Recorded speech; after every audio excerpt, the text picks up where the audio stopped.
This is turf toe. Boom.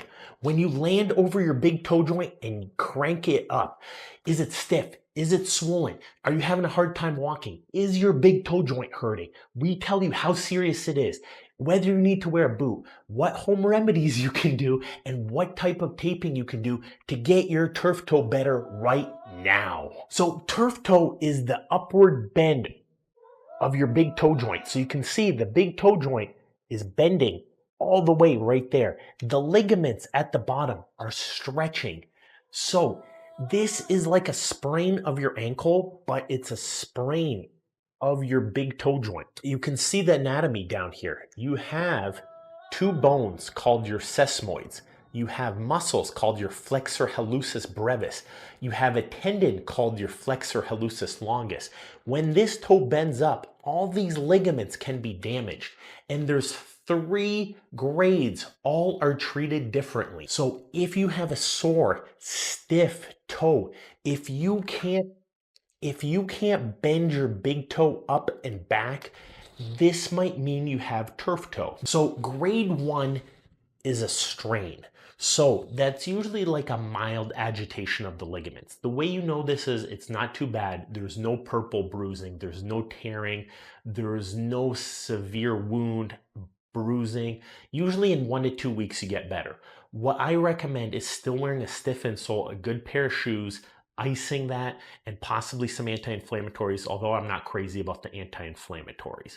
Also, taping works great. Here's our taping guide for grade 1. Toe occurs when you jam your foot down like this and your body bends like this. Ow, that's turf toe right there. That is turf toe. Right here, you can see that I drew out 2 little red circles. Those are the sesamoids. That's 2 little bones on the bottom of your big toe joint. Your plantar big toe joint ligaments come across here. So you have your 2 sesamoid bones. And for a sesamoiditis guide, I'm going to include a link right here. But this is related to a turf toe injury. But you can see right here, we start with ripping tape in half. And as you rip the tape in half, you can see I have a little bit of a wrinkle there. I'm going to have to fix that.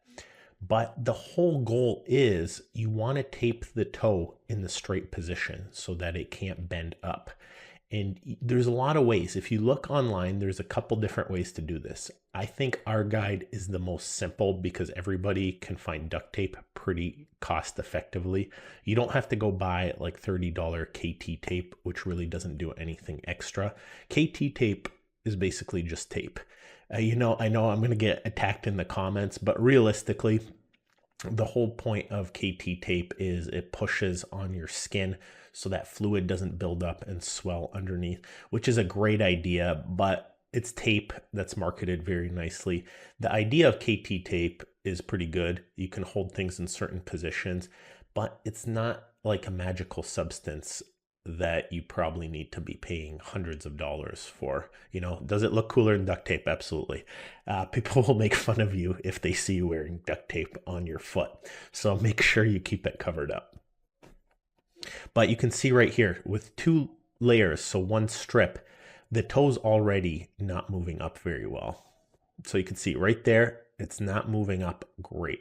You can make it a little bit stiffer because if you're playing basketball, if you're playing sports, you might need a little bit more than that. One problem that you can see I'm going to run into here is there's hair on top of my foot. So coming off, it can be a little bit painful, but that's the least of your worries. Realistically, if you're having a turf toe injury, and at the same time, as you get sweaty, as about an hour or 2 goes by, the tape will loosen. So that's why I'm adding a second layer. Athletic tape with the glue spray can work a little bit better, but again, you're getting into more expensive stuff at this point. If you're getting the glue spray, if you're getting athletic tape, you're already into the $20+ range. So you can see I added 2 more concentric strips there. So it's not really moving up at all there. 2 small strips of duct tape, which everybody has. I divided both of them in half. I made concentric strips of both of them. So that's doing a great job. So as I walk, it doesn't bend up as much as it fully could when you load it. So you can see right there, the tape's on the bottom, the tape's on the top.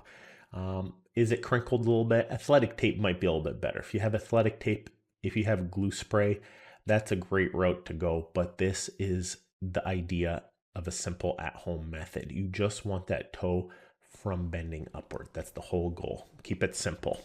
Next is grade number 2, tearing the ligaments. This is a little bit more serious.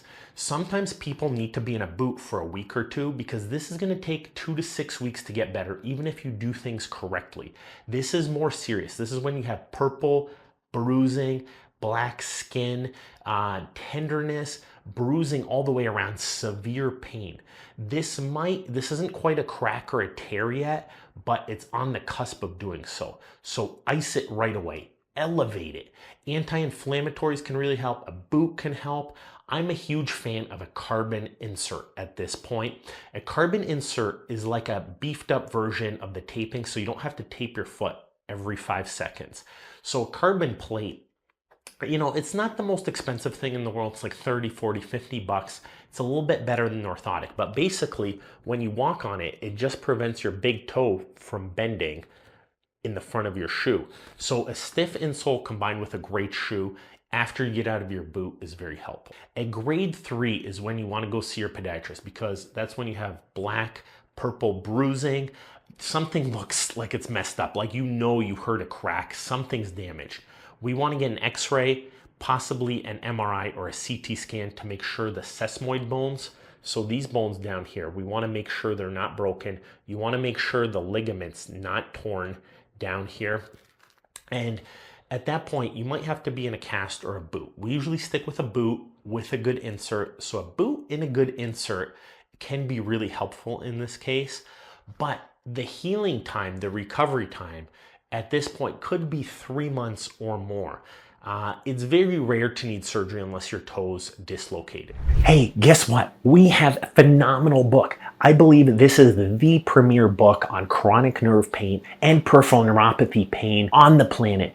I've put years of work seeing tens of thousands of peripheral neuropathy patients, working with some of the best diabetic endocrinologists, the best doctors, the best neurologists in building out this book. For you, my viewers, we have a discount code available. Get on our mailing list and get that book down here.